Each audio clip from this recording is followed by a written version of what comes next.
rahmatullahi wa barakatuh. Please, brothers, if I can ask the brothers and sisters, please, humbly, that if you have children here, wallahi, it's only of the best akhlaq, that you do your best, inshallah ta'ala, to maintain them. A lot of effort has gone into the night, and it's absolutely painful to see that it's being destroyed with the noise of a couple of kids. So please, inshallah ta'ala, if you have some kids here, even if it means you have to leave the building, leave for the sake of Allah Azza wa Jal, and you'll get the full rewards, inshallah ta'ala.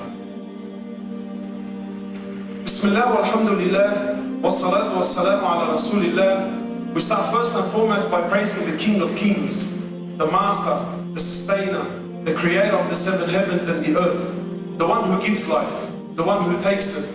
Allah Azza wa Jal is the maker, Allah Azza wa Jal is the breaker, Allah Azza wa Jal is the one who gives, and Allah Azza wa Jal is the one who takes. We send peace and blessings upon His beloved Muhammad sallallahu alayhi wasallam, our Master, our Habib, our teacher sallallahu alayhi wasallam. My time is short, so I get straight to it. The issue of unity is something that we all cry of. My brothers, there is a very old parable, and I love mentioning this story, and any of you that have been, I'm sure you've heard me say this story a number of times. And as I mention the story, I want you to try to live the story. And I want you, as I'm mentioning the story to you, I want you to imagine and think about the condition of the current Ummah and where it's at today.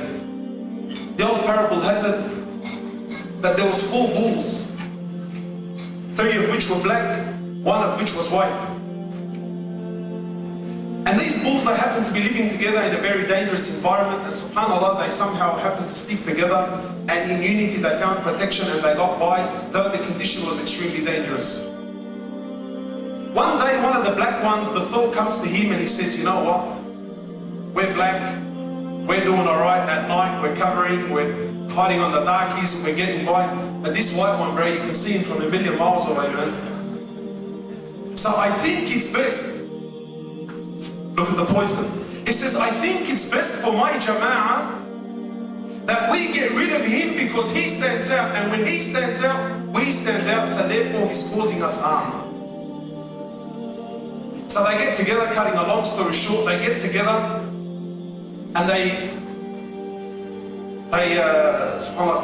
get together and then they expel this white one. So the wolf that night is watching, he sees all of a sudden, oof, what's going on here? The white one's on his own, the 3 are together. He senses the disunity amongst them.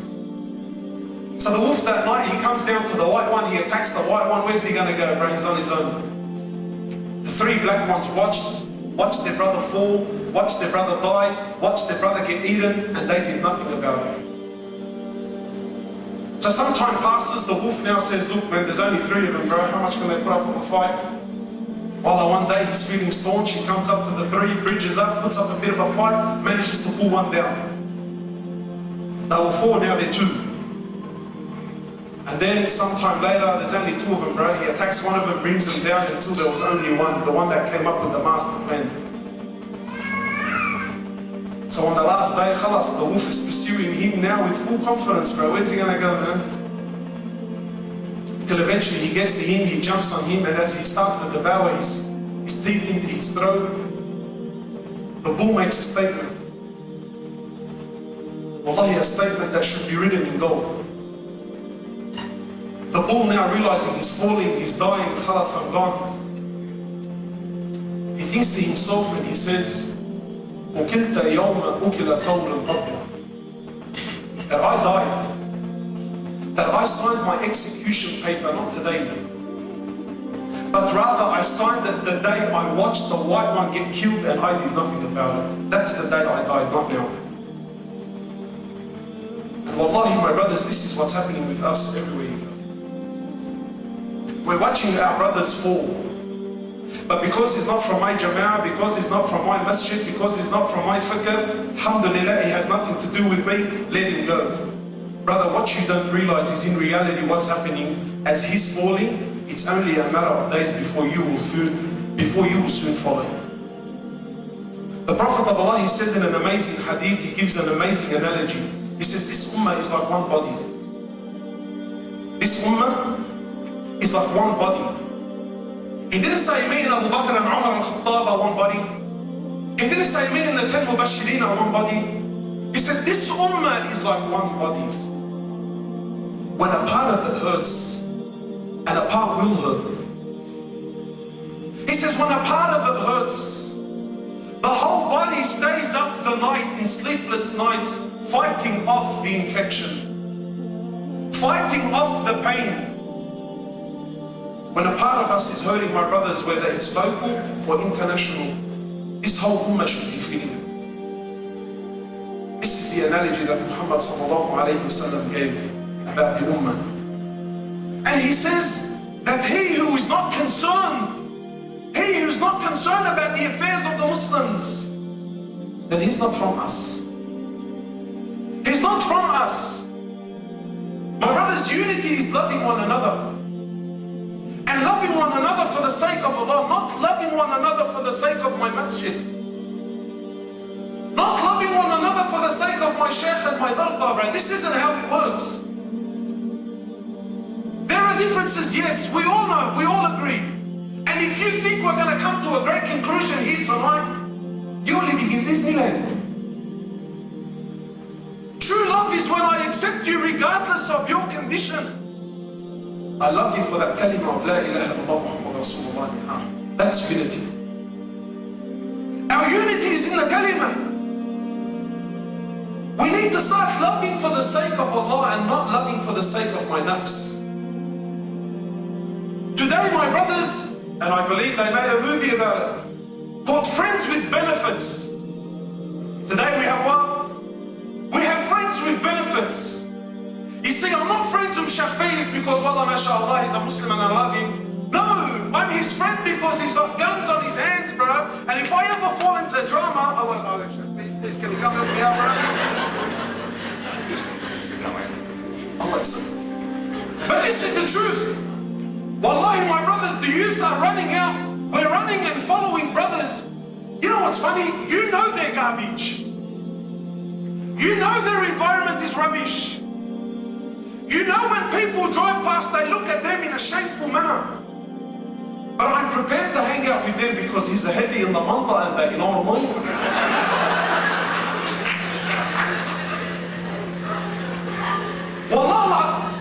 Wallah, it breaks my heart. Sometimes I see brothers, you know, wallahi, you know that this is not his character, man.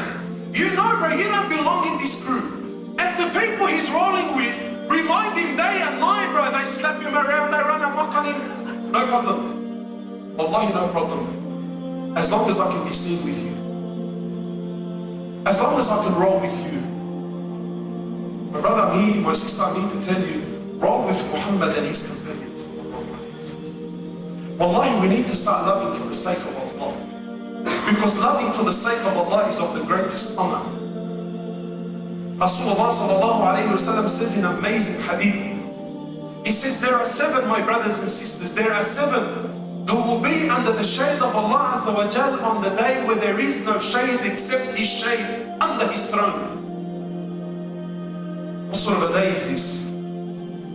Wallahi, if I stand here long enough, the brother's going to start writing on the piece of paper, everyone's going to start, Ya Allah, this guy's doing my head, alright.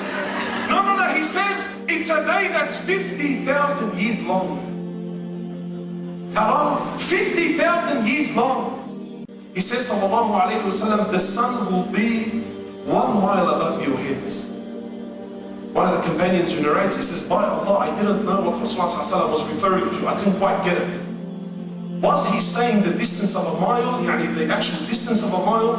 Or was he referring to, the Arabs used to use the eyeliner, the one that they used to put on, was referred to as a mil. He says, I didn't know, I didn't quite get it. Was he referring to the distance or was he referring to the span of that mil? Regardless which one it is. He says, sallallahu alayhi wa sallam, you'll be standing there, my brother, and every one of you, according to his condition, you'll be sweating. Some to your ankles, some to your knees, some to your waists, some to your necks. Some of us, will be drowning in our own sweat. That day, there are 7 who will be under the throne of Allah Azza wa Jal, under His shade. 2 of which that I want to highlight here tonight.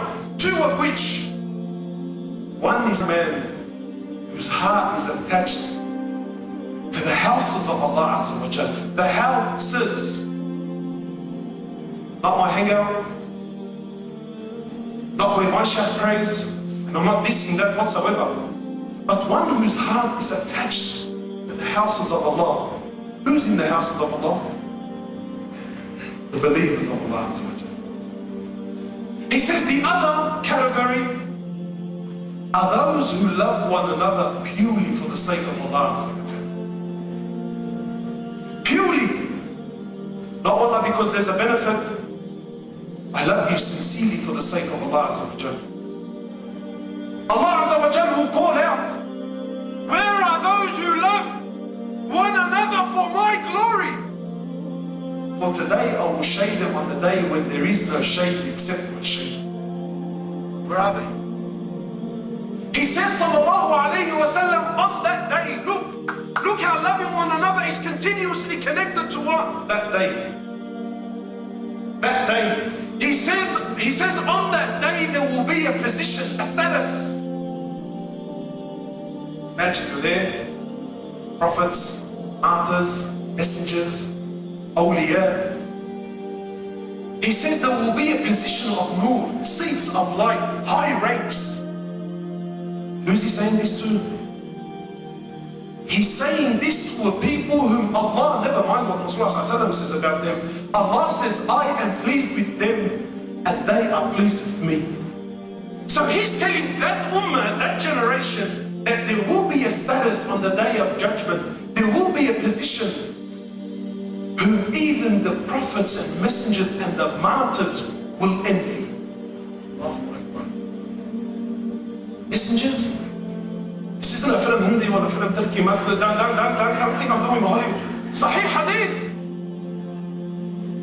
He says there will be a position. Imagine a prophet is envious of a status. Imagine a messenger, imagine a martyr, a shaheed, is actually envious of someone's condition. Who are they, a prophet of Allah? He says they are those who love one another for the sake of Allah. They are those. He says a man left his town and traveled to another town to visit his brother. So Allah sends down an angel. The angel comes to the man and asks, he says, where are you going? He says, well, I'm going to the next town, I'm going to visit my brother. So the angel asks, he says, why are you going there, man? Any business, any maslahah? You owe him a favor? Does he owe you something? He says, love Allah. I'm going sincerely for the love of Allah Azza wa Jalla. So the angel says, he says, I am a messenger from Allah. And I have been sent down to tell you that Allah loves you, you love him. Oh my God, where's this quality, bro? He says, none of you will enter Jannah. Not some. What did he say? None will enter Jannah until you believe. 2 minutes. Until you... Brother, is that 2 minutes to finish this story or finish everything? He says, none of you will truly believe until you love... he says, none of you will enter paradise until you believe. And none of you will truly believe until you love for your brother what you love for yourself. He says, shall I not tell you something? If you do it, you will love one another. He says, give salams to one another. Sometimes we think that the solution is something huge. Sometimes we think the solution is some Amir al-Mu'mineen that's going to fall down from the heavens on the wings and no. Wallahi, sometimes the path to the first step in the right direction is something as simple as smiling in the face of your brother. Giving salams to one another. Today you give salams to someone you don't know. Have you ever been in this condition? It happens to me all the time. You walk up and there's a group of brothers there. And, why so much jahiliyyah, man? So you walk up, so there's the boys and there's the crew and and then you walk in and then it's like,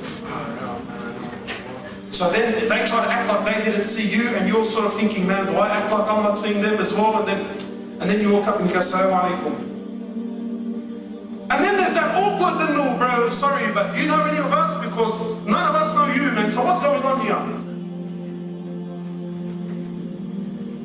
Look at the levels that we've reached. He says, give salams. Smile in the face of your brother. Smile. In fact, one of the signs of the Day of Judgment is a man will only give salam to the people that he knows.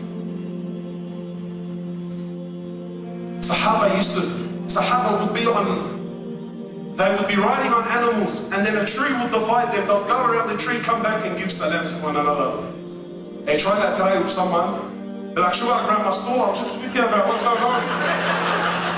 Wallah, look, honestly, all jokes aside, you walk around with the Shaykh, my Shaykh, he's got grey hair by now. But you walk around with someone, and heck, you know what, every 10-15 minutes, they go, Shaykh, sorry, right? Doesn't matter, Rasulullah, when someone would give him salam, imagine, there was no one busier than the Prophet of Allah, no one. Yet they would give him salam, he would continue to shake their hand until they pulled their hand off. He would never turn his face. He would turn his whole body, he would give you his shoulders, his attention. So my brothers, my time is up. Wallahi, what we need is not huge lectures and mashallah. Spread the love, man. Wallahi, give salams to one another. When you give salams, it breaks pride, it breaks ego. It humbles the hearts. So we ask Allah subhanahu wa ta'ala to bring this quality into our lives. We ask Allah subhanahu wa ta'ala to guide us all, to unite us all once more, inshallah ta'ala. Subhanahu wa ta'ala, wa bihamdika, ashhadu an la ilaha illa anta, nastaghfiruka wa natubu.